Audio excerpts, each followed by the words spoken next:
All right. Yeah, we're on a tight schedule today. Seems a lot to be discussed. Hopefully, then we'll have an active Q&A session. So let's begin. So hi everyone. My name is Alexander. I've been communicating with a lot of you from the F6S side. I'm here to kickstart the Reach first webinar for the first open call. Today we have a tight agenda where you'll be hearing first from the coordinator, Juan, who will give you the overview of the project. And then we will hear from Luz from Zabala, who is the open call manager. We'll run you through the details of the open call and the application process, data challenges, and the various ways to apply.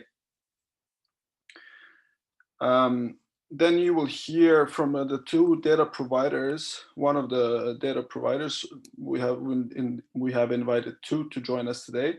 We have Yapi Credit Technology, and we have Play and Go, who will present as well. And finally, we have Q&A that will last for 30 minutes afterwards.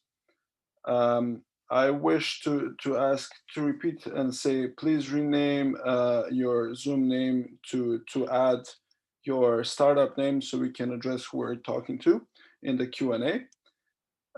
We are recording this video, so this will be available later on, and we'll share the link to our YouTube channel as well. Also, I want to say, please keep your Zooms muted. Once the Q&A starts, please, or even before that, please post questions in the chat. And once we kickstart the Q&A, I will be reading them out loud, and the partners will be addressing them one by one. Given that it's quite lengthy webinar, we look to finish in 1.5 hours. And if any questions are unanswered, we'll ask you to email it to our open call at reach-incubator.com, but you will see the email later. So I do invite Juan now to begin. Juan, please share your screen and yeah, introduce people to Reach Incubator, please. Thanks. You are muted, Juan.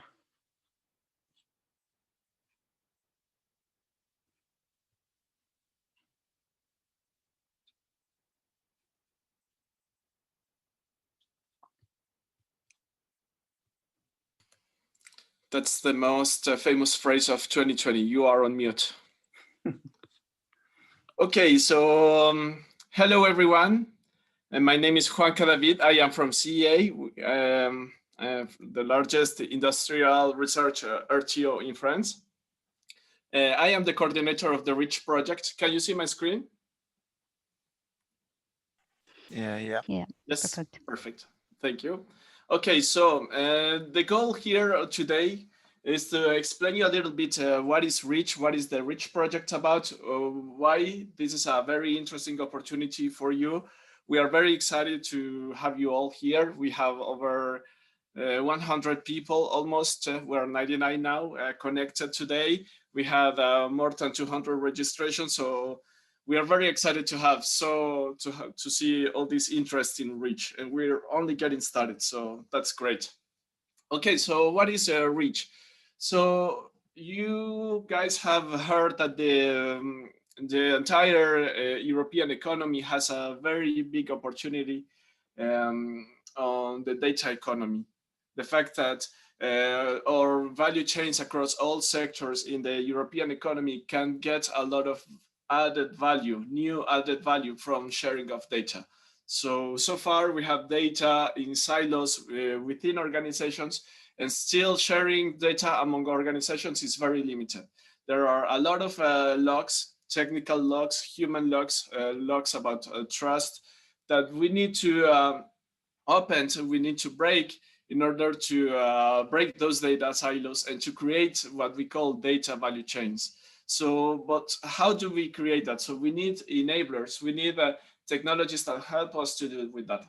But most importantly, we need to experiment.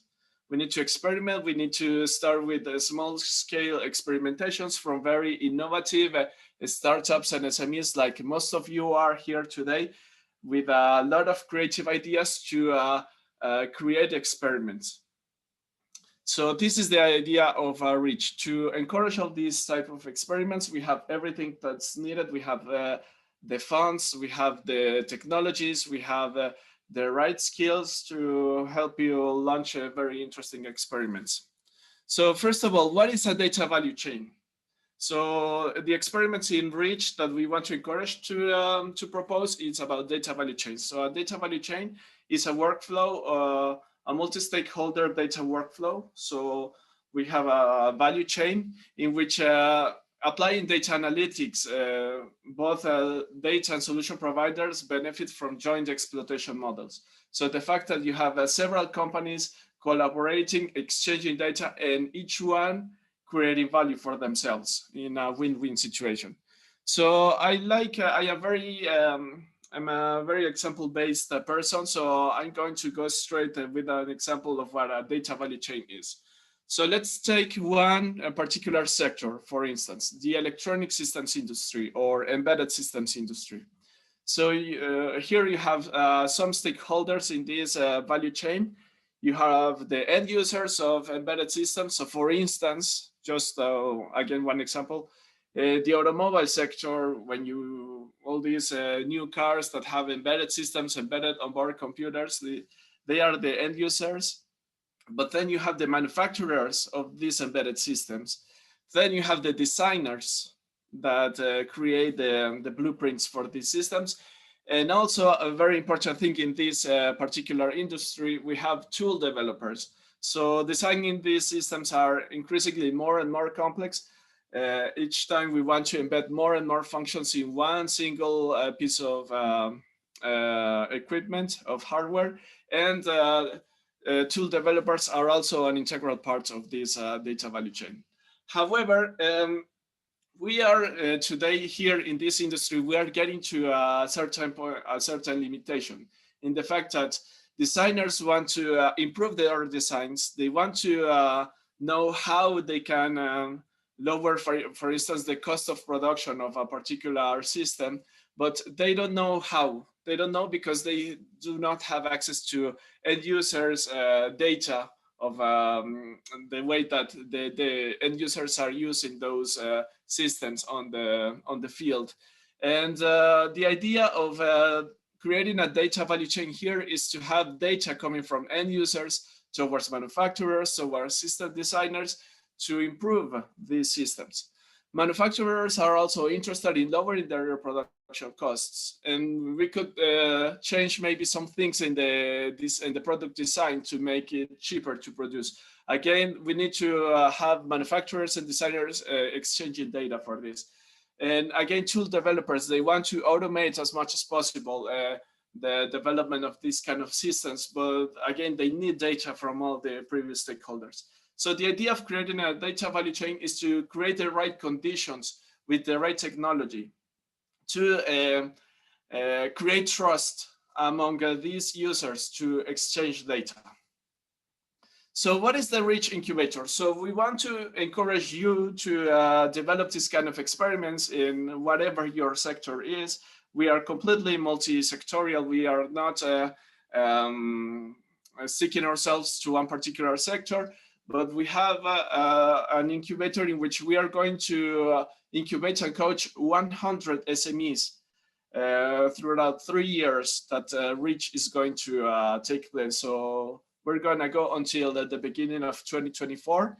And we have 3.5 million euros that we have to distribute to startups and SMEs to create these very innovative experiments. We distribute this money through, most of you are familiar with the open call mechanism of European projects. So we have the first open call that has already launched. And this is what we are presenting today here in the webinar, which is going to close on February 15. However, what is different from REACH, from other big data incubator projects from the EU, is that we have also a collection of data providers. We have a catalog of data sets that you can already use in your experiments. So we have already on board of the consortium 9 data providers that have provided data sets for you to create your experiments in several sectors that you see listed here. So what are the benefits? Why should you bother to create a submission to join and see if you are selected? So first of all, you have the money. You have the money, which is up to 120K in equity-free funding. We are seriously not waiting anything in return. Your intellectual property belongs to you. Whatever you develop belongs to you. More besides that, you have access to a large collection of corporations and data sets. You have the toolbox. So in the REACH consortium, we have 10 partners across the EU from the best competence centers in ICT and privacy enhancing technologies to give you tools to develop your solutions. So there are a lot of technologies that can help you in this. There's a lot of technologies around blockchain and distributed ledger technologies. Also in REACH, in our incubation process, we are going to put you in touch with private investors. So let's say if you have a very successful experiment and you want to launch to the market, but you need the private investment to scale it up to go the step beyond, then we put you in touch with private investors. This is specifically interesting for startups. We have the digital and business skills. It means that we are not going to leave you alone to perform your experiment. If you are lacking some skills, we are there for that. We also have big data infrastructure. It means that if you do not have a cloud infrastructure or your own infrastructure, we have our own and you can use. And last but not least, as in all European projects, visibility is very important. So we are going to showcase your experiments, of course, all this with your agreement to make it as visible as possible. So this is the base consortium of REACH. These are different companies with a large expertise and important expertise in ICT technologies and also in incubation programs. So we have CEA, the coordinator, we have Genubila, we have CERT IT in Greece, ITI. These are very well-known RTOs with a lot of skills and competences around data-driven innovation. We have SBAN, Brightpixel, Zavala, that are companies with a lot of experience giving services to for innovation. F6S as well, organizing the webinar today and handling the open call platform, and also Systematic, who is a very important, the largest industrial cluster for ICT technologies here in France. So we have, like I said before, in REACH, we have a big catalog of data sets. So like I said before, we have 9 data providers already providing data sets for the REACH project. You see the 9 organizations here with their logos, and you see that they are across 8 sectors. And each one of these organizations, besides providing a data set, they also provide a challenge. So we already have a collection of challenges that you can look at. If you find a challenge that is interesting for you, you can apply to the program to solve this challenge. We have several modes of participation that we will see later on. Here they are. So I'm not going to go very much into details. This is Luz who's going to talk about this in the next slot. But basically, you can apply through 3 modes. So we have themes. It means that for several sectors, so like the one that I mentioned at the beginning, manufacturing, we have scenarios in which we already imagine different types of value chains. And for each one of these sectors, there are several challenges. So you can look at our web page and see this collection of themes and their respective challenges. But we also have ready-made. In ready-made, you don't take an entire value chain, but you focus specifically on one challenge that has been given by one of the data providers listed here. And then you have the third mode, which is free choice. In free choice, you do what you want. It means that you do not have to take the data sets from our catalog. You can bring your own data set, your own data provider. Of course, there are conditions, the fact that it has to be compliant with all regulations regarding protection of personal data in Europe and so on.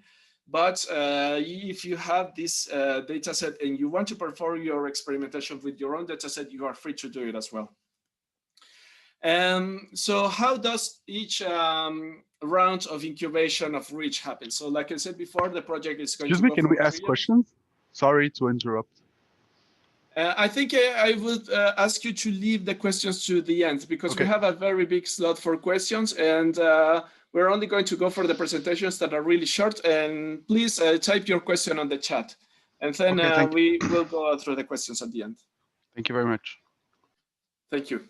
So each one of the incubation rounds in Reach, it's going to last for 11 months. Like I said before, we're going to have 3 incubation rounds, because each one per year. The project is going to last 3.5 years.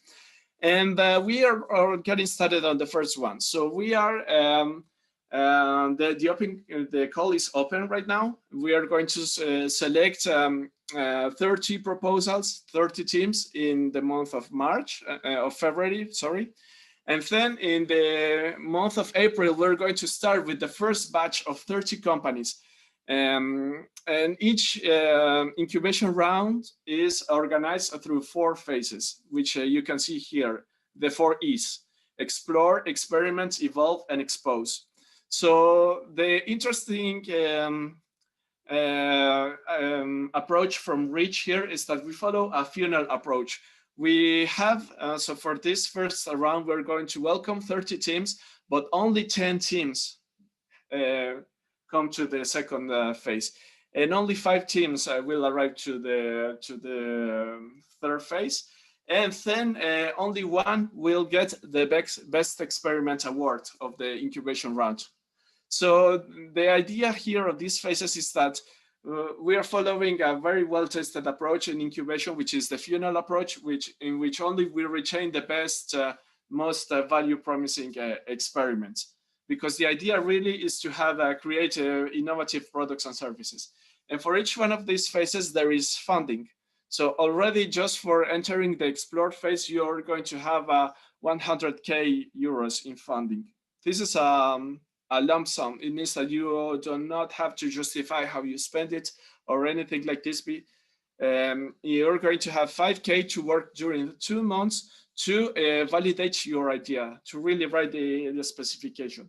Then if you are selected for the second phase, which is experiment 4 months, you're going to have 80K. This is the phase where you actually develop your experimentation.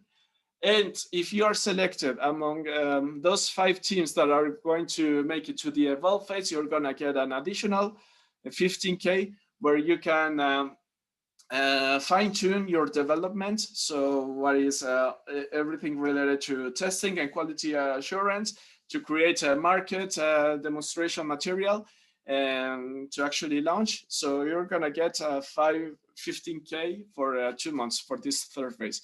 And then we have this fourth phase, which is called expose. And here we're going to take the best. Actually, expose can take place from the beginning of experiments as well, because the idea is that each time that we have the opportunity to take our startups, our companies, to events where you can meet potential investors, where you can showcase your experiments and your ideas, we will take you there. And we also have funding to pay for your inscription to these kind of events and so on. So there you have it. This is our process. We have 4 phases.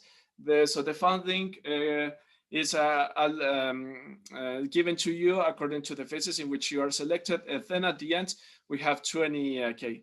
So again, this is for the first incubation round. The second and third one, are going to have a similar approach. Be mindful of the agenda, please. Yes, I finished. So the final aim is to really demonstrate that data silos can be broken. And this is really the idea that we are looking behind these experiments. So, and I'm done. Sorry, Alec, I took a little bit of time. And now I'm giving the floor to Luth, who is going to talk about more the how to participate concretely. Thank you very much.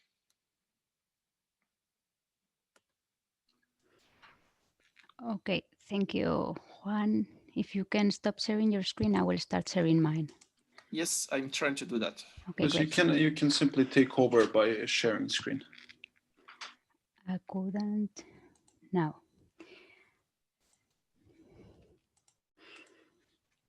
Oops. We can see your screen now. Okay, so welcome everyone. And thank you, Juan and Alec. Welcome to this first info webinar for the REITs Open Call. I'm Ruth Esparza from Zavala Innovation Consulting, and I'm the call manager of REITs project. My presentation will be more practical one and more focused on how to apply, okay? I will switch my camera now so that we can all focus on the presentation.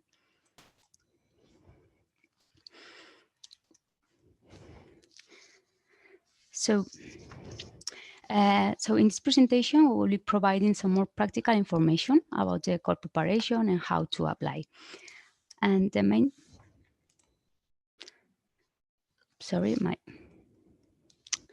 the main topics we will be covering are the submission and the proposal. We will talk about the eligibility, and then we will go through the evaluation process and the results communication. Submission. Well, Juan has already just described this a little bit, but as the funnel approach is one of our main categories in the REACH project. So if the small and medium enterprises or startups are selected, you will start our incubation round, which has 4 stages, as mentioned: explore, experiment, evolve, and expose. Now we are here in the submission stage, and this is where we are going to be focusing. The first and very important step is to read the guidelines and the frequently asked questions. These both are available in our website.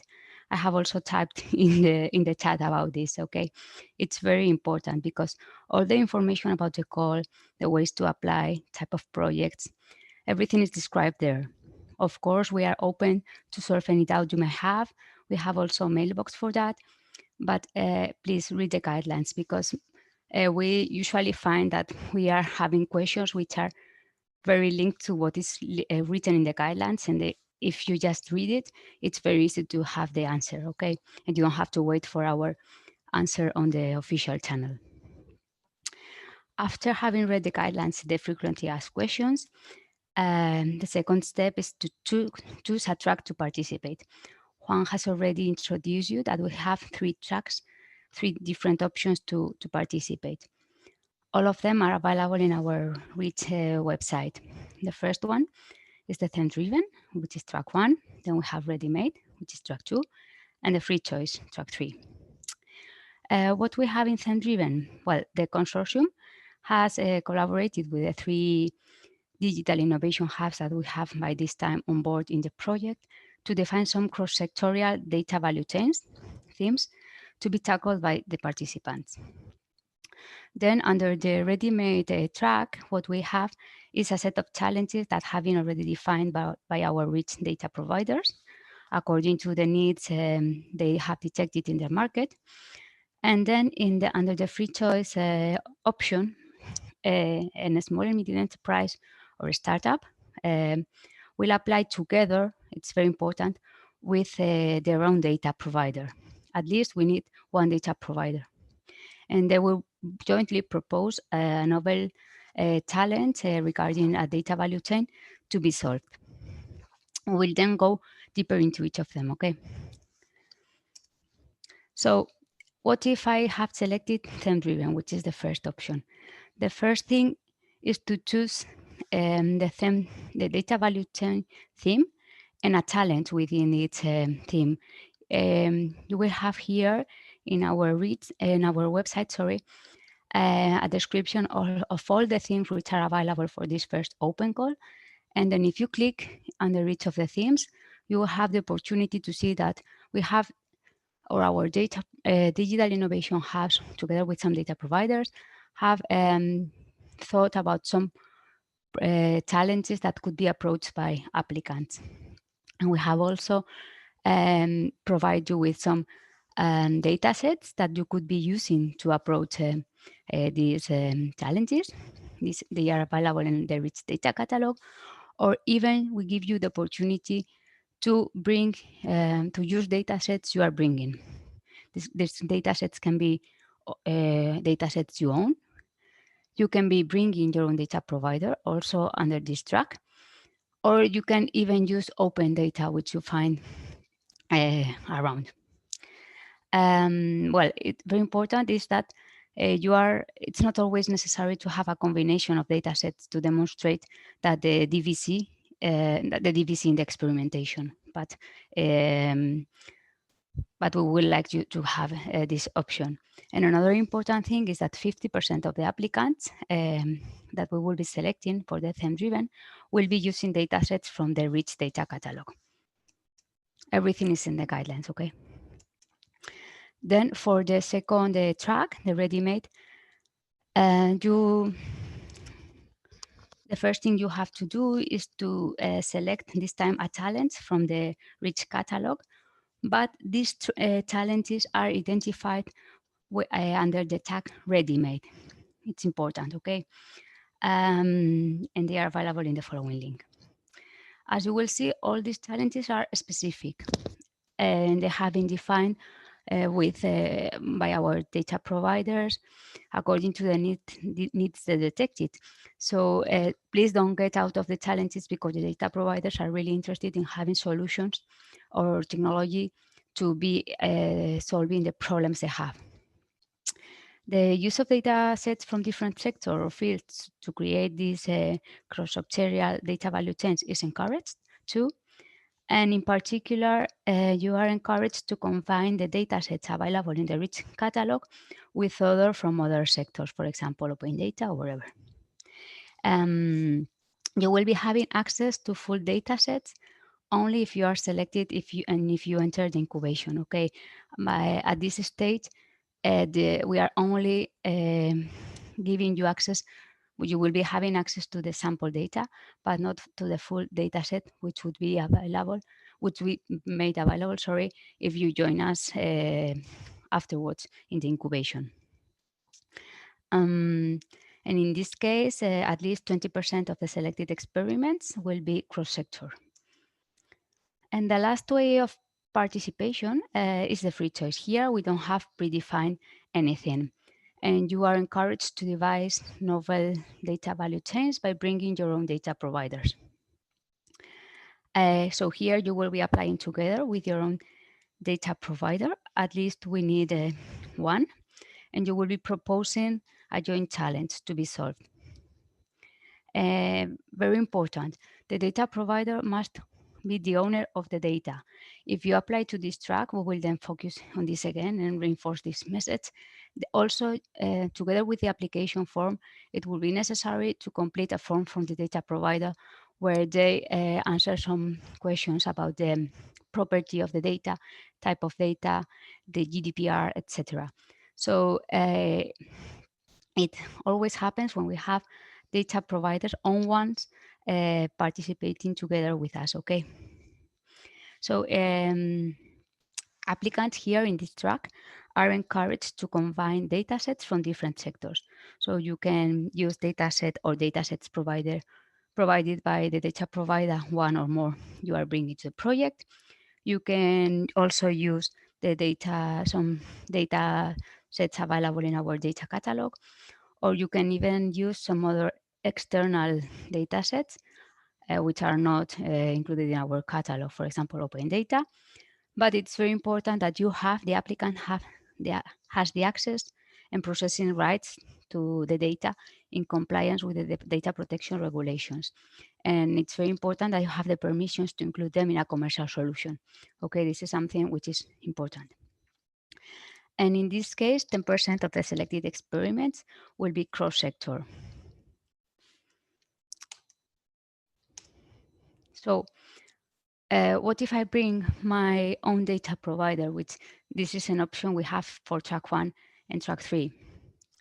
First thing, and very important, is to register the data provider in the application form. As I said before, there is a specific form from data providers, which is linked to the application form that the small, medium enterprise or the startup is going to fulfill. Then it's also important to take into account that along the month of February, which is when the evaluation is going to be conducted, more or less, the data provider will have to sign a memorandum of understanding. And then if the startup or the small and medium enterprise progresses in and enters the incubation, the data provider is committing to participate in some meetings and events related to the project where the companies present the solutions or the technical solution they are developing. So it's very important to have all these 3 points in mind when bringing their own data provider. This is a summary of some considerations for the proposals that we estimate to fund in this first open call. For the theme-driven category, we are expecting to have a maximum 40% of the proposals, the same for the ready-made. And then on the free choice track, 20% of the proposals are expected to be funded. And then, now that I have read the guidelines, checked the frequently asked questions, selected a way to apply, what's next? Well, the next thing is to submit the proposal. So for that, you need to go to the FC6 platform. Then we will have a look. I will see if we can do it now. Well, no, I cannot do it now. I will do it after, sorry. And complete the information in the proposal there. And important, the submission of the proposal has to be done before February 15th, noon. Please, noon, not, this is midday, not midnight. Preparation of the proposal. So what's this about? There are 3 main points that we have to consider, okay? First thing, we have an online application, an online form that needs to be submitted through the F6S platform. This is short, but we need you to take some time to duly complete it. For that, to completing this form, it's necessary that you register in the platform if you have not done it yet, and go through the different sections. In the application form, you will be seeing that there is a section for the talent. There is also a section for the technical approach and the proposed use case you are proposing. Then there is a section for the business, the market, and the growth strategy. And in this section, there is an Excel file where we are asking for information about the company, some financial information about the number of employees, some future estimations. It's mandatory to complete this document and upload it again. Please don't forget about it. It's very important for us to have those data. And then there is also a section for the team, where you will have the opportunity to present the people behind. And then there is some administrative staff section where you have regarding the company, VAT number, well, some legal information about you. Then there is also a declaration of honor. It's easily completed in the application form. It's just a click. And in this declaration, you are basically saying that you fulfill the criteria to participate and that you declare yourself as a small and medium enterprise or startup. And the third thing, and this is only when you are bringing your own data providers, as we said, it's track 1 and 3, can be in track 1 and it's compulsory in track 3. It's mandatory to complete the data provider description form. So how, now that I have everything more or less clear, am I eligible to participate? So eligibility and eligible means that you can be legally selected to be part in the incubation program. This is very important to comply with eligibility rules. You may have a great technical proposals, but if you don't comply with the rules, the eligibility criteria, we will not be able to fund you. Sorry for that, but it's very important. It's crucial.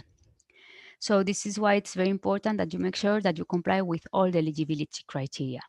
And now we will go over them, okay? First thing, proposals need to be submitted in English. This is the official language. There is no other option.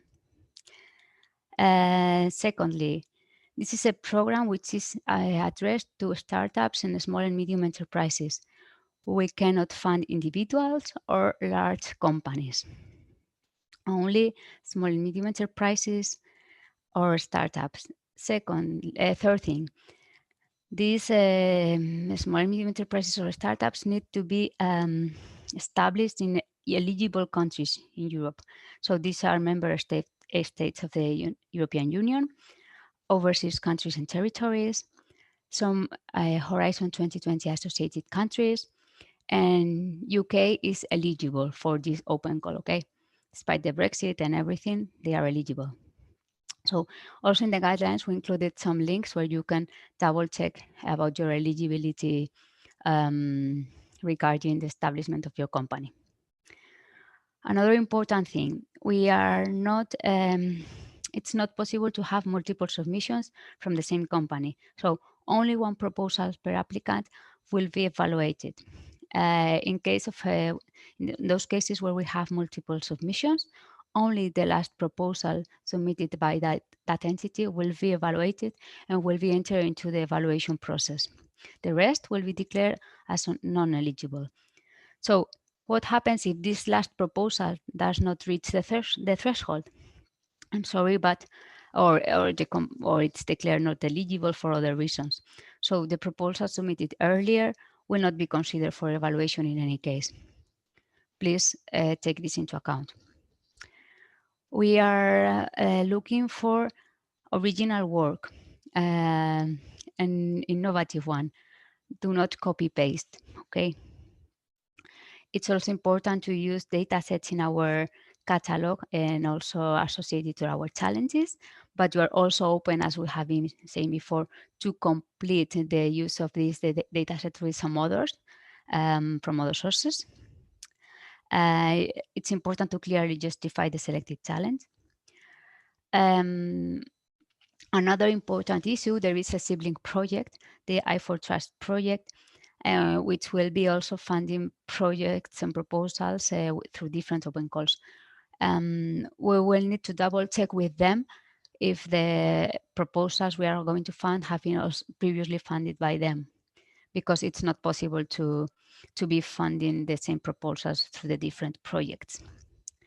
The use of big data tools is required also in this project, as we have been saying. And then important, stick to the deadline, duly complete the form through the F6S platform and send it. Again, 15 February midday, not noon. Please don't forget about it, because we do not expect to have any extension of the deadline, okay? So, yeah. Luz, can you please be mindful of the agenda? Just I'm finishing. For the evaluation process is the first thing we do with any of the proposals we receive is to check the eligibility, and only those proposals being eligible will enter the evaluation. Then attraction indicators controls is conducted, and based on the answers you completed in the F6S platform, we automatically sort the proposals following our internal red flags. These red flags are not public now. They will be made public after the third and last call for proposals. And these red flags are set according to the applicant profile. Depending if you are an early stage or established company, they are different. Once we have selected the proposals that are eligible and that have passed the traction control, the remote evaluation is done. And for this process, we count with external evaluators. They are experts either in big data and big data tools. For the technical approach part, or experts in business according to the to evaluate the business of the company. And then very important, it's mandatory to have at least 3 points on each of the criteria, and we require a minimum of 12 in total. It's the same as in Horizon 2020. Then in the cases where it applies, we will also need to check with the data provider or the fit in the challenge. And then there will be a ranking list. We will be doing a ranking list with 40 proposals. 30 of them will be funded, and 10 will be in a reserve list. And all of you will be receiving a communication letter about the results, either an invitation to progress or a rejection letter. You will be all notified about that. Important, we will be using the email from the contact person you indicate in the application form. So please make sure that that person checks regularly the mail. And this is more or less the timeline. February, the deadline for the open call. The communications of the results is expected by the end of March, like mid-March or something like that. Then we will have to work in the sub-grantee agreements and the preparation and negotiations. And then in April, even if some of the grant agreements might not be already be completely signed, we will start with the Reach Explore kickoff will take place. And this is all from my side. Great, thank you, Luz. I'm inviting Jordi from Play and Go to present their challenge as the one of the data providers in Reach.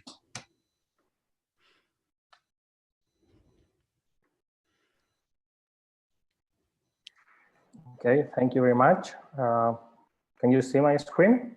Yes, we can. Okay. Hello, good afternoon, everyone. My name is Jordi Diaz, and I'm the CEO and co-founder of the startup Play and Go Experience. Let me start explaining who we are. At Play and Go, we strive to create gamified experiences that connect the digital and the physical world. We mainly use technologies such as geolocation, gamification, and augmented reality. Let me show you a short video about one of our experiences in one of the most important tourist cities and events in Spain, the Fallas of Valencia, with more than 1 million of visitors every day.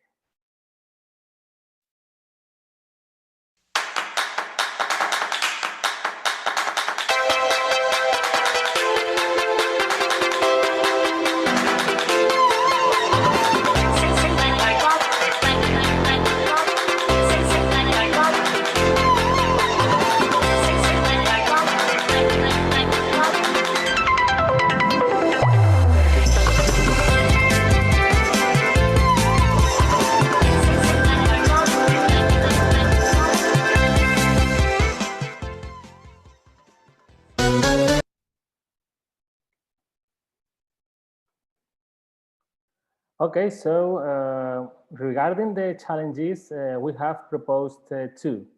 The goal of the first challenge is the generation of a sustainable mobility model for cities, both for businesses that want to know where visitors move and for the administration in the phase of urban planning and mobility management. Through this challenge, it is proposed to identify and visualize in a simple and intuitive way where and when the agglomerations have occurred around point of interest and tourist resources in large events in different cities. This information will help to promote a behavior among visitors, causing them to move to less saturated areas and favoring the decentralization of tourists. Regarding the second challenge, the main goal is to identify the behavior of tourists who visit the destination and define what extra products or services can be offered to increase their average local spending. It is intended to go a step further in the knowledge of the mobility of the tourists, increasing the complexity of the result to be obtained, and above all, focusing it on an economic benefit. By adding external sources of information, many more data can be obtained that affect tourist activity in cities. Geolocation is configured as the identifier that unites all this data, and from here, a complex system of geolocated information layers of a city can be made available. From our side, the data we are offering is all the geolocated data we have from more than 30 experiences all around Spain with the profiles of the visitors, who they are, and how they move into destinations while using our apps. Of course, all this data is anonymized.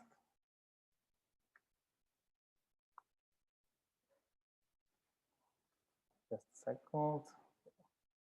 Okay. From our point of view, they are very ambitious challenges. And here you can see some of the expected outcomes that are applicable in the vast majority of tourist cities worldwide. Responding to these challenges, we are convinced that together we will be able to build a more sustainable tourism model of higher quality.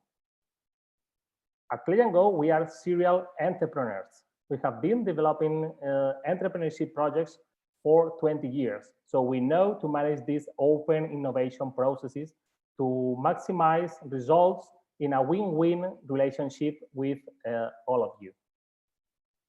Participation in this REACH project is not only economic, as Lutz said before. It involves access to a number of value-added services, as well as a great visibility in the European global market. So this is a great opportunity. This is one of the largest European projects regarding data management, which, as you know, is one of the pillars of the new European strategy. So being inside, you will be provided with great advantages in the coming years. So my last recommendation is to encourage you to participate in this call. There are many and very good partners. And in addition, as a startup that we understand that this is a great opportunity to make that difficult step to internationalization and be able to make large-scale proof of concept that really impact the ecosystem. Here you can find my contact details, and thank you very much for your attention. Thank you, Jordi. I'm inviting Selam from Yapi Credit Technology to take the stand, and I'll be sharing the screen for her. So here it is. Hope you can see it.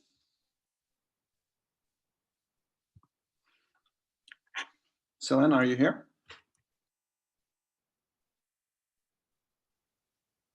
Hello, hello? Yeah, can you hear me? Yes, I can. Can you hear me? Yes, yes. Can you hear us? Yes. So, hi everyone. Let me show my face.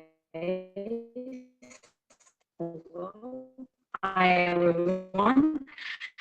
And this is Selam. I am today representing your credit technology. I am a senior team, and a brief description of and I will be. Can you hear me now? Yeah, it was really breaking at moments. It seems the internet might be bad at your side. Okay, is it better right now? A little better, yeah. Okay, so I just turned off my camera. Maybe it will be better. So, Yes. can you pass to the next slide, please? Yes. So, Yapı Kredi is a technology company established in 2015 in Turkey, and we are delivering innovative and R&D oriented products and solutions especially for banking and finance sector. We have a team of 25 people, and they are mostly experts in machine learning and natural language processing, artificial intelligence, and computer vision and big data technologies. And we are offering large-scale smart solutions in the most essential areas of banking, such as operation and risk management, internal audit, business development, process management, and also alternative distribution channels.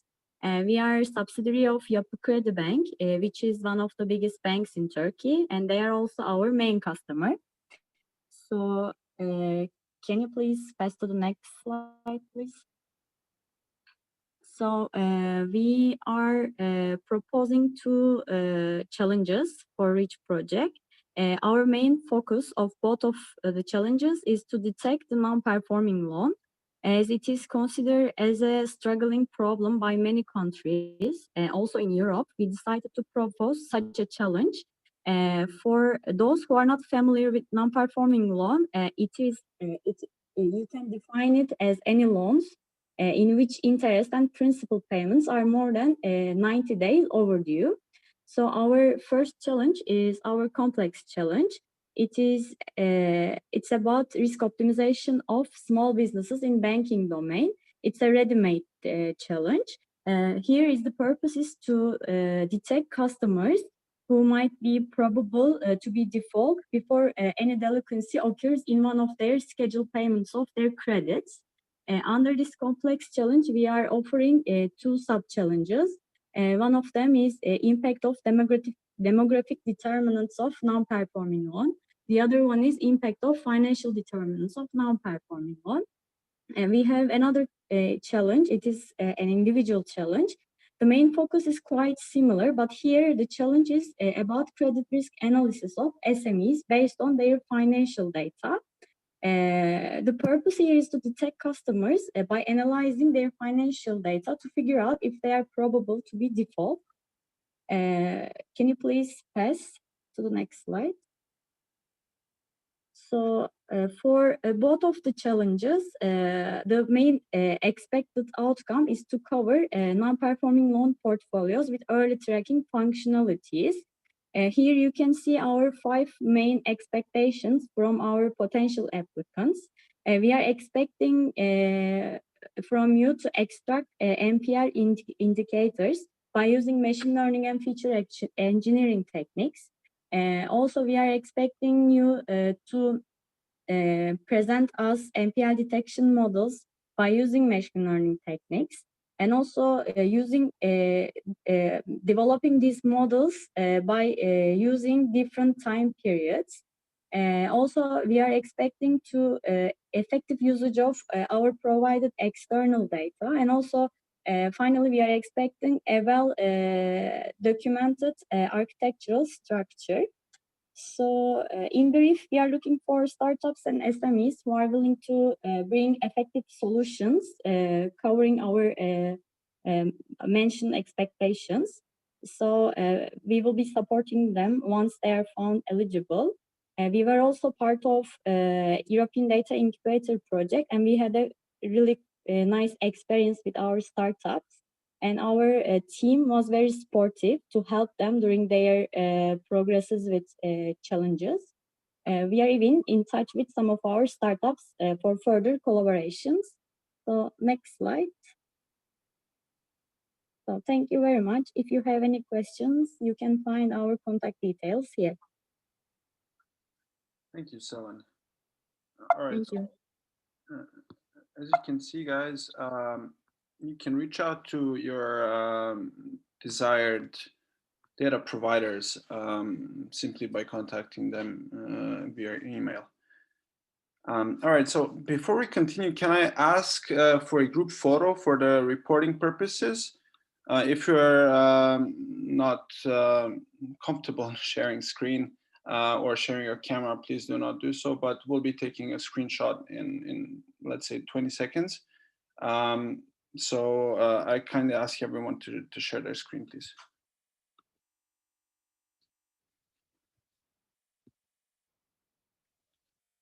All right, Katya, are you here? Can you take a screenshot, please? and let us know when it's done. Yes, of course. Currently, we have 7 pages, so 7 pages of screenshots would be nice to see. Okay.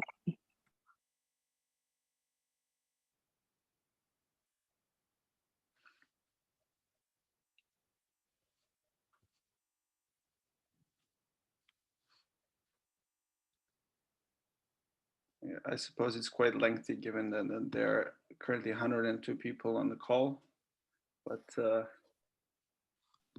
Yeah, we cannot fit in all of us, right? we will eventually when we put it all together. All right, thanks for this. Now, if you have any questions like before, please post them in the chat.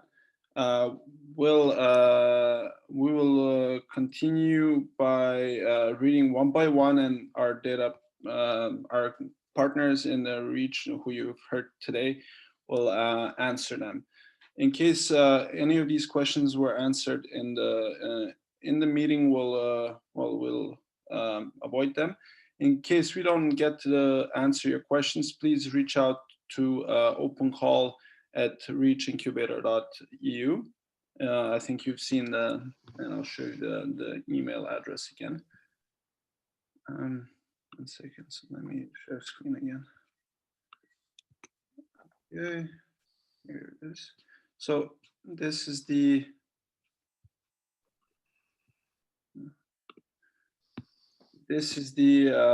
email for any related matters to the open call if you guys want to reach out. Also, if you want to be put in touch with your data provider, which you have not seen today, we can do that as well. So just email us and we'll do that.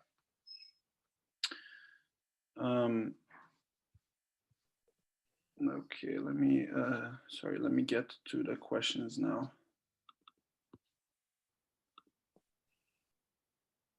Sorry, when sharing screen, I don't see the chat. So perhaps I'll stop sharing screen and just imagine the Q&A question here. So, all right, moving to let's go from the beginning. Okay. Yes, so the video will be recorded and we'll send you the link. First question from Elena Pasquali from EcoSteer. What about value networks rather than value chains?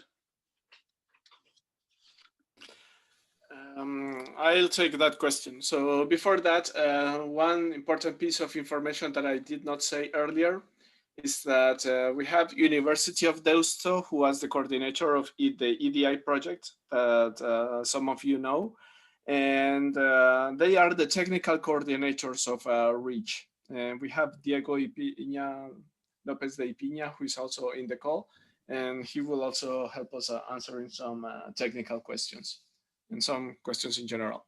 So yeah, we use the term data value chains because this is really, we are adopting the vocabulary of the Commission. But of course, value networks gives the idea that it's not just linear, but actually very complex networks of value. Of course, this is highly encouraged as well. Yeah, so absolutely. Great, thanks. Would it be possible to access data streams rather than data sets? Again, by Elena. I think yes. Diego, are you still online? I'm not sure if Diego is online because he had to leave at 2 o'clock. I think not, but yes. I think it was even the case also in EDI that we had data providers that were not providing data as data sets, but data streams, so provided an API. So as long as there is a way to access the data, yes. Yeah, Diego was answering this question in the chat, and he said that the streaming data will be supported by the infrastructure that the consortium is going to facilitate. So yes, but not full data set, remember. Okay, moving on. From Matthias Heller from Lightly AI, track 3 has to be with a partner, or can it be just one organization? I think we already answered it in my presentation. You must come with at least one data provider. Okay. Sukesh from Unbiased. Can startups building the technical solutions to support ethical AI tool sets also apply, or is it mainly to support end use case specific?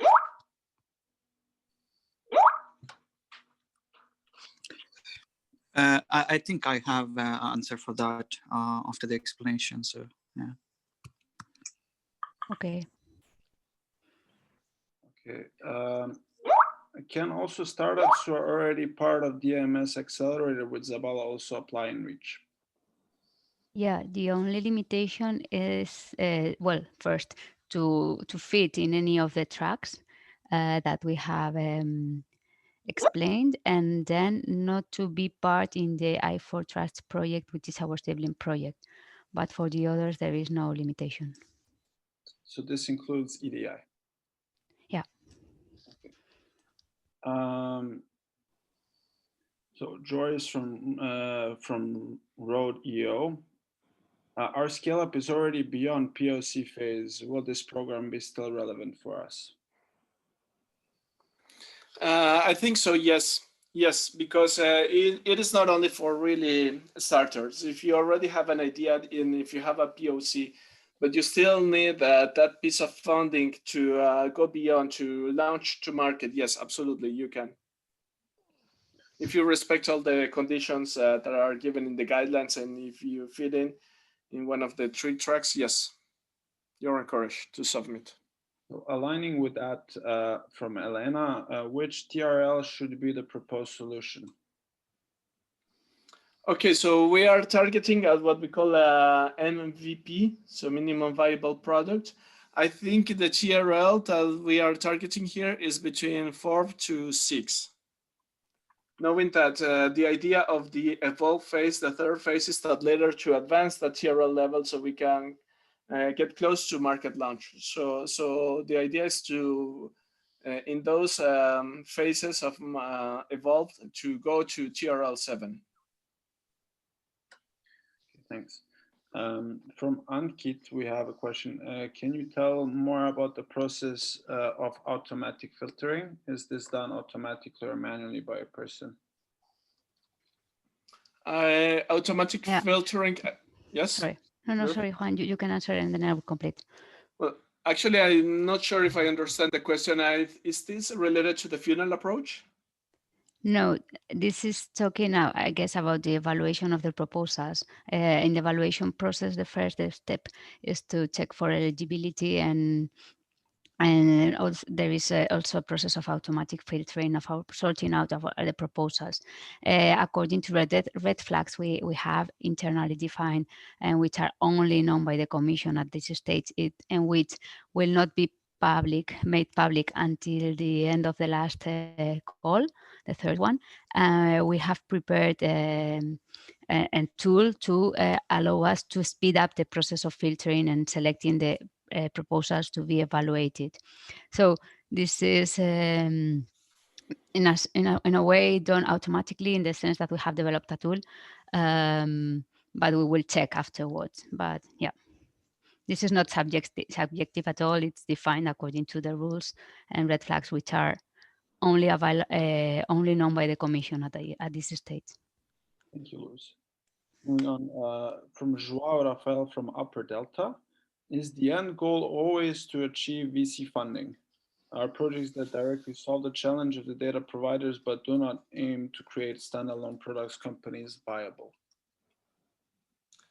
The idea of Reach is really to support you, SMEs and startups.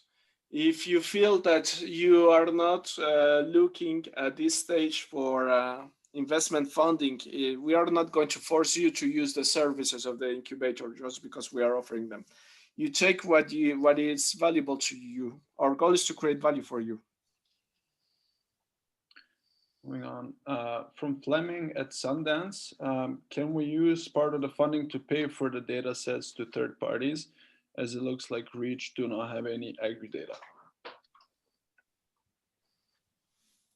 Well, we are not going to monitor where are you spending the money on. You are going to be monitored by the fulfillment of some KPIs that would be defined if you join the incubation. In any case, if you pay for data, what you will need to make sure and to define is that you have the access, as I said before, and the rights to properly use the data you are saying you are going to use, and that they can use them to create a commercial tool. For us, it's transparent how you get those data as long as you have and comply with all the rights and obligations to use them. I don't know if Juan, you want to add something. No, that's I completely agree. Okay, Daniel Bailey asked, DGME already supports thousands of data sources, and we would perhaps be most interested in using the funding to develop the downstream use case with a third-party consumer. Is this still valid? I'm not sure if I understand the question. Maybe Daniel can explain a bit further. Yeah, so effectively, we're sort of a data provider, so we're a platform. And my follow-up question, which is down the stream, is, there are a couple of use cases that we're working with who might be interested in this fund, and they'll probably use us as a data source. So whether we would bid directly or be part of another bid, I'm not sure about, but we are the data source essentially, but we're very keen on developing the downstream use cases that then make use of that data. I see. Okay, so yes, it is still valid, yes, because you have the data, you certify that you own the data and that you have the right to use it. So yes, absolutely, yeah. Okay, all right, thanks. Yeah, but in any case, I guess you are thinking about track 3. You can use your own data, but you will also need to come together with another data provider. It's not possible to participate for a company only with your own data if you are not approaching any of the challenges or themes in track 1 or 3 or 2, sorry. Yeah, so we're looking to partner with a third party who has the use case, which is downstream. But it's whether we could lead that or whether someone else would need to lead it is sort of the question, I suppose. Okay. Okay, moving on. A question from Snježana Jovanovic from Finidori. About the data provider, does it have to be a startup or an enterprise it works to? And does the data provider has to be in an eligible country? Well, the data provider can be, has to be just a legal entity and the owner of the data. And it has to be just in an eligible country. Okay. From Daniel Bailey, can we participate in multiple proposals given that we are a platform data source? As beneficiary, you can only take part in one proposal or be beneficiary from one proposal.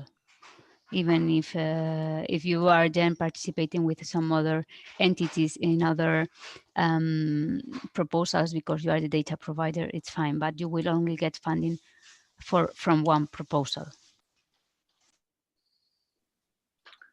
Okay. From Carlo Aliprandi, as per multiple submissions, are two sister companies belonging to a same holding father company eligible to submit one proposal each? As if they are different legal entities, they can prepare their own proposal, each of them, sorry. Okay, we have a question from Elena as well as Costas. Can you define big data tools? Do we have Diego online? And, don't think so. No, okay, yeah, that's a shame. Okay, so yeah, that would be a question for the technical coordinator. So regarding, big data tools. So basically, we are talking about the tools that allow you to develop the experiment. So these type of tools can be tools related to protection and confidentiality of data, so data anonymization, data minimization, and so on. But they also refer to tools that you can use for data analytics. So to extract, transform, load the data that are going to these processes that allow you to derive value from data. So it's a very large acronym. Yeah, I do want to add, perhaps mentioned before, there is a page on the website dedicated to various resources available to the teams. I encourage everyone to read it, in where they can find also big data tools offered by Reach. So they are linked to the respective websites and you can read about them there.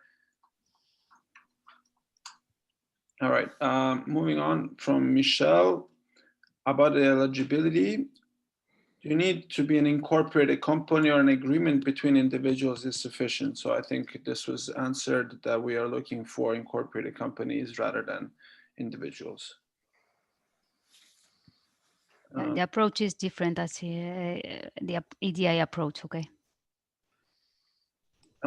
Cosmas from LMS asked, how can a university receive funding? Can it be a subcontractor of an SME? Well, universities are not eligible for this project. They are not receiving funding. Here we are supporting companies to grow, to move forward and to create new products to reach the market. So university is not the objective of this call. Yeah, regarding the being a subcontractor for a company, Luz, can you explain if it is possible? Well, so contracting is not allowed. I mean, we are, as I said before, we are not monitoring companies. We are not asking for financial claims for companies, but they are going to be paid according to a set of KPIs. The thing is that companies are going to be evaluated according to their internal resources, the team they have, and so on. So if you need a university to conduct the work, it's because you don't have your own resources. So perhaps you won't even pass the evaluation because you won't be able to show that you have the resources you need. Yes, exactly. So basically, yeah, companies need to prove that they have the internal resources to conduct the experiments. If subcontracting to a university or research institution is something that is going to be necessary to conduct the experiment, that can raise a red flag in the evaluation process. So be mindful of that. Ike asked, for track 2, since you're offering data, do you require a prototype to be built? In track 2, we are offering, so track 2 is the ready-made one. So it's not just about offering data sets, but each data set comes with its own set of challenges. So we just saw 2 examples of 2 data providers of Play and Go and YKT. So of course you have, if you are going to use those data providers, it's because you're going to try to solve the challenges that they have listed. So yes, you need to develop something. You need to develop we don't call it prototype, we call it a minimum viable product, because the idea is that you work on an experiment that will aim to be launched into production at the end of the incubation process. Great. Joao from Upper Delta asks, is the criteria for attributing points within each technical business team segments public? No, well, the criteria and everything we can tell you about the evaluation is in the guidelines. The maximum points you can have is 15, and you need a minimum of 12. I'm checking now in the guidelines just because I'm not sure. I don't remember what we published about the evaluation. But I guess that. Well, if you in the section 6 in the evaluation in the guidelines, you will have all the information about what's going to be evaluated and what we can make public at this stage. But Yeah, not we cannot give you more information than what we have here in the guidelines. So please read section 6. Okay.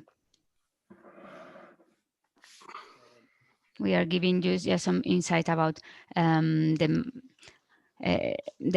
scoring and what are the evaluators, the minimum you need in each of the stages. All right. Radosh from Synergy Storage is asking, is it possible to use web scraped data as own data sets in the project? Okay, web scrap data. Again, this would be a question for the technical coordinator. I would thank you if you can address that question by email. But web scrap data is a highly sensitive matter because it might contain personal data or contain the possibility to derive personal data from it. So it is a sensitive matter. But also again, as we mentioned before, when you apply, you have to certify that you own that data. So owning that data means that you are responsible for its usage, you are responsible for its compliance. So yeah, in the guidelines, you have all the conditions that you need to meet for this data. But please, again, I invite you to send this question by email and we'll have a response from the technical coordinator. Thanks. Dan Butmalai from Acro asks, given that they are a team of 3 people, they're registering a company beginning next year, and they're asking, will they be eligible and will they get enough points for the business and team scoring, given that their SME will be only 1 month old? Well, again, as I said in the presentation, the evaluation is not the same for a really consolidated company with more than 3 years of old, let's say, than for a company which is recently created. So as long as you can prove that you have the capacity to develop what is required, that you know how to do, that you have a business strategy, I would encourage you to participate. You are one of the type of profiles we are looking forward to have here on board and help you to grow. But of course, you will need to pay much more attention when you describe your capacities and technical, well, everything in the proposal, as you are not that experienced in the sense that their company is not created yet or just recently being created. Okay, next question comes from Elena Pasquali. She's asking that the challenge seems to be about developing vertical applications. Is there any interest for horizontal solutions addressing data ownership, privacy, and control issues? So the challenges that are defined by the data providers, indeed, they might seem vertical applications because, of course, they are derived from their own particular business interests. But of course, horizontal solutions addressing those concerns about data ownership, privacy, control issues, of course, they are very welcome also in REACH. However, you still need to provide within the experiment a way to demonstrate how you're going to apply this. Normally, you would do this by picking a sector, a domain of application, and then created an experiment where you also show the usage of this solution. All right.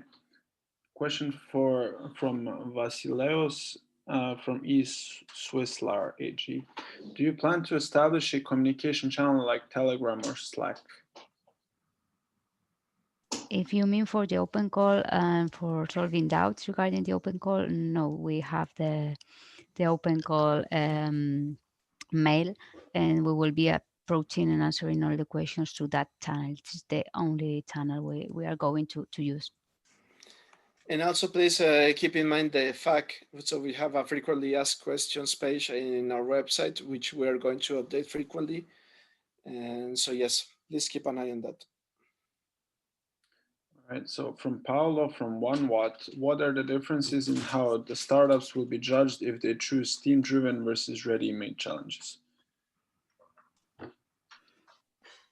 There won't be any difference. I mean, as long as you answer to what is required in the challenge is either from a DVC or either from a specific data provider, there is no difference.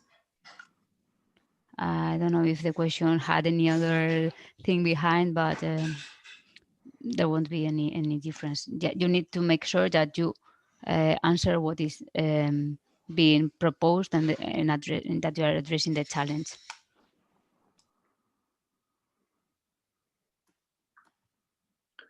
All right, from Sabri, we have a question. We develop a smart garment which collects human movement data. Can we use our own data sets to develop AI algorithms for movement recognition? So the goal of the experiments that we want to develop in Reach with you startups need to show clearly the data value chain aspect.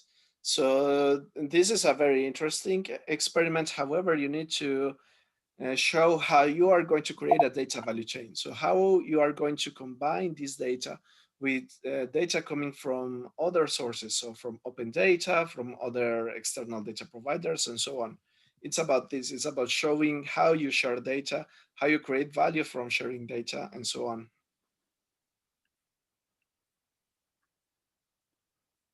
Okay. Julian Nallens asks, we, Divizen, are right now already participating as a startup in EDI. So track 3, are there any limitations for taking part in Reach? I think this was answered, sorry. EDI startups are eligible for Reach as well. All right, moving on. Fleming from Sundance, the first call was for the 15th of February. When is the next call? As I'm aware, it is expected to be next year, same time. I think maybe, I'm not sure if maybe the person understood E correctly. It's not was for 15 February. It's for it is the first call, which is 15 February, that 2021, the first deadline. We are on the first call, and it is open right now. All right, so the first open call closes at the 15th of February for the first incubation round. The second open call will be open probably this time next year for the second incubation round, and we'll do the same for the third, so year after that. If you're asking if there will be a second webinar regarding the open call, yes, we'll hold another one, which will take place on the 26th of January. I'll email you guys with the links if you wish to participate again. Okay. Ike asks, further to my question of track 2 and prototype, I mean, I would be providing a prototype as part of our submission, earn us brownie points. So brownie points. So basically, you get brownie points from really showing how you create value from sharing data, from a data value chain or a value network. This is really what it's important. So if you have a prototype that already shows how you're exploiting data and you want to increase even the value that you are getting from data, from sharing data with other stakeholders in a value chain, that's what's going to give you brownie points. All right. I mean, you don't need to develop everything from scratch. You can use some tools you have already developed and adapt them to, but you need to fulfill some technical requirements and you will need to show your capacities and technical experience and the proposed use case you are proposing in the description of the solution in the application form. But it's not a brownie point that you already have something developed that might be adapted.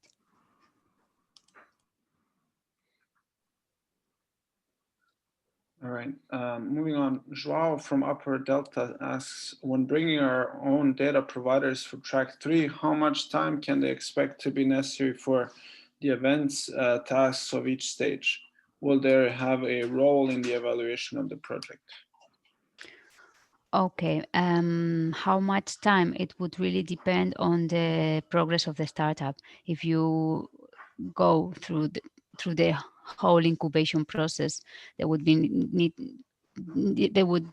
participating in the ending events of each of the phases, and in those events they will be involved in the evaluation, in the sense that they will need to say if what you are proposing is in line with what they expected. They will only be involved in the evaluation from that perspective, that fit with their interest, not in the business or technical part, which is going to be conducted by external evaluators. I cannot tell you how much time, if it's a day or 2 days or 3 days in total. It depends on the progress, but not. It should not be much. The thing is that data providers need to give some support to the startups that are approaching their challenges. If you bring your own data provider, it's supposedly because you have already a direct contact with them, and you used to collaborate with them. So the more demanding the startup or the small and medium enterprises, the more time the data provider will need to devote. All right, thanks. If anyone else has questions, please post them now.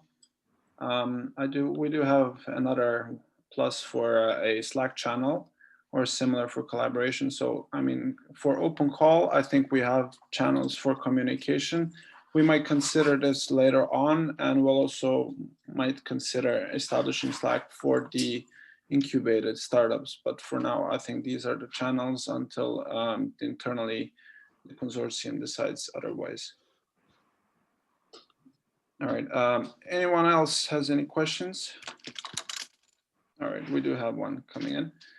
In track 3 by Erwan BQ.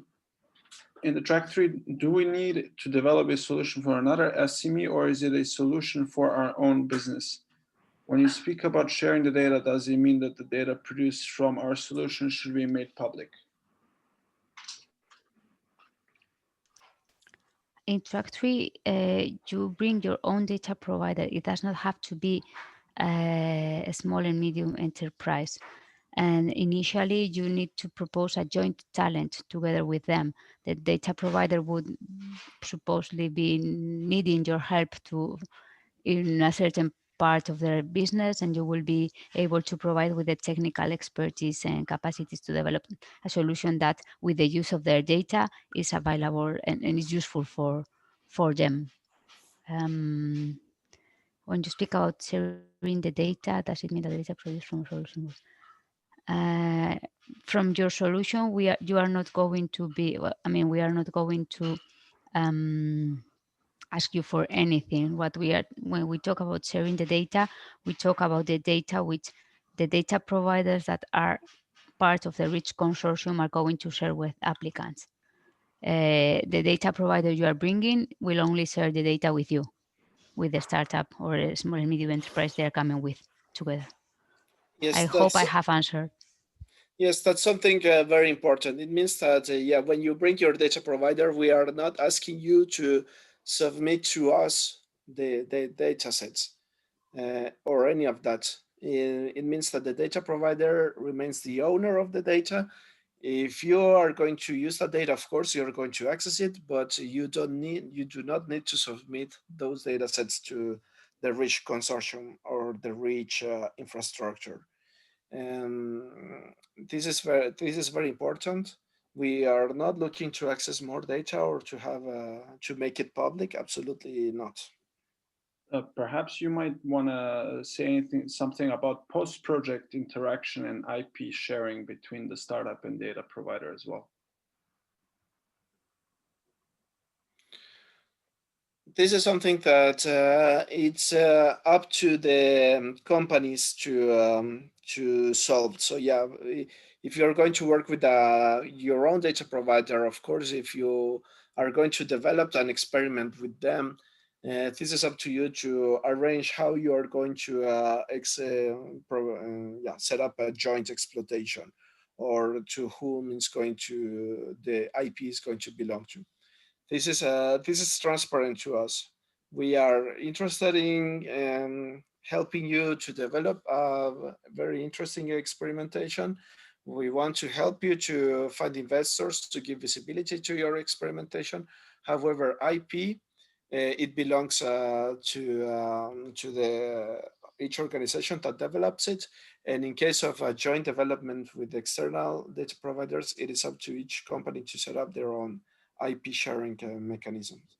Yeah, in any case, data from the data providers will always be the ownership of the data provider, even if you have always. used them for developing your solution. Excellent. Great. All right. If anyone else has the question, please ask now or keep silent until the next Open Core webinar, or post them in the email. All right. Let's give it a second more. Okay. Well, thanks everyone for joining. This was it. We'll be following up with the link to the webinar. If you have any questions, reach out to us. You can do so via email or even the F6S profile portal. There will be another webinar, as previously said, on the 26th of February. In case you want to reach out, do share it with any of your peers if they want to apply as well. And yeah, happy holidays, and looking forward to seeing your applications come in. Thank you very much, everyone, for assisting today, and looking forward to your submissions. Thank you all for joining Happy today. holidays, everyone.